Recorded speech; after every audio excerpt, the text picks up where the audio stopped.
All aboard! Welcome back to Lake Superior Railroad Museum at the St. Louis County Depot here in downtown Duluth.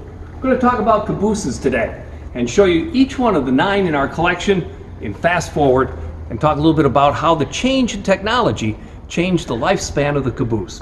But first, change your life with a membership to the Lake Superior Railroad Museum and get this free guide to the museum.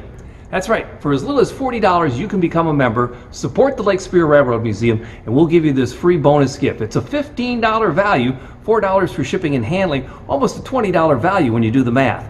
As a member, you can come to the museum as often as you like, anytime you like, once we reopen. And of course you can get free train tickets on the North Shore Scenic Railroad, but one of the things people like best is this incredible Junction magazine. It comes out 4 times a year, full color, over 40 pages, and it's all filled with railroad history and stories about the museum. This offer is only good through May 10th, so you've got to act right now. Go to Lake Superior Railroad Museum, lsrm.org, click on membership. Only good through May 10th, which, wait a minute, is Mother's Day. What a great Mother's Day gift. And we'll try to get it to you in time if you order right away. lsrm.org, memberships. Cabooses.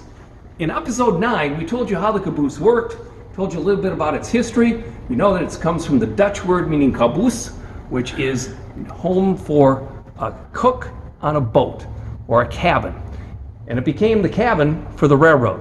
In fact, it's a signature piece in railroading. The caboose is a signature piece that is the period at the end of the sentence, "This is a train." The last car out of the station was the caboose. It was home for the conductor and also for the brakeman. But technology changed all that. The caboose was the home away from home for the conductor. That's where he did all the paperwork. Imagine all the boxcars in the train, each going to a different place with different less than carload payloads. And somebody had to keep track of all that paperwork. So this was an office. It was also a home for the brakeman and the conductor. And they would actually live in here. And a lot of times they were assigned a specific caboose to a specific crew. And of course the brakeman needed a place to stay so that he could run across the top of the train, setting all the handbrakes when they needed to be and release them when they needed to be released. Well, along comes Mr. Westinghouse and he invents the air brake. All of a sudden you don't need a brakeman anymore. And as railroads became more sophisticated, a lot of that paperwork was being done at the home office. And the cabooses became pool cabooses. In other words, you might not get the same caboose every time, so they tended not to be as well taken care of, which gave them the name of crummy and doghouse. And the worst, bone breaker. It wasn't safe. As trains got longer, slack action got more intense, and a person could actually be throwing the entire length of the car. And 90% of all train injuries occurred right here in the caboose. It just wasn't safe. Also, railroads had figured it out. They had 11,000 cabooses, and it was costing them $400 million a year to run them. That they paid attention to. It wasn't really the phasing out of the caboose per se. It was phasing out of the jobs that worked in the caboose. And that was a labor issue that was hard fought. It took an emergency presidential commission in 1982 to say that the railroads could begin phasing out cabooses. Well, in some places, that took longer than expected. The case in point, Virginia. The state of Virginia had a law in the books from 1911 that said cabooses were mandatory in Virginia. That law was finally repealed in 1988. We have got a great collection of cabooses here at the Lake Superior Railroad Museum. 9 of them to be exact.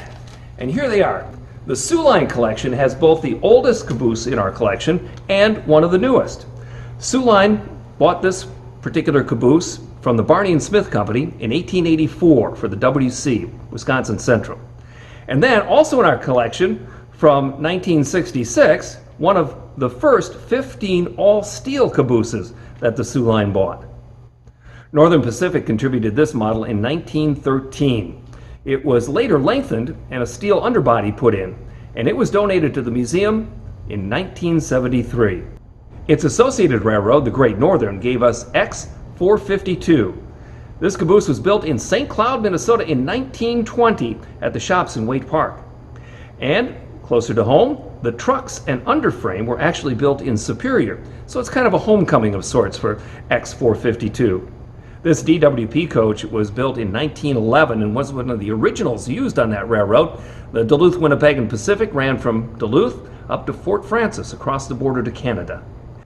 This is Duluth, Mesabi, and Iron Range Caboose 205. The C is for caboose. It's a bay window caboose, which was considered much safer because it didn't have a cupola from which one could fall in the slack action.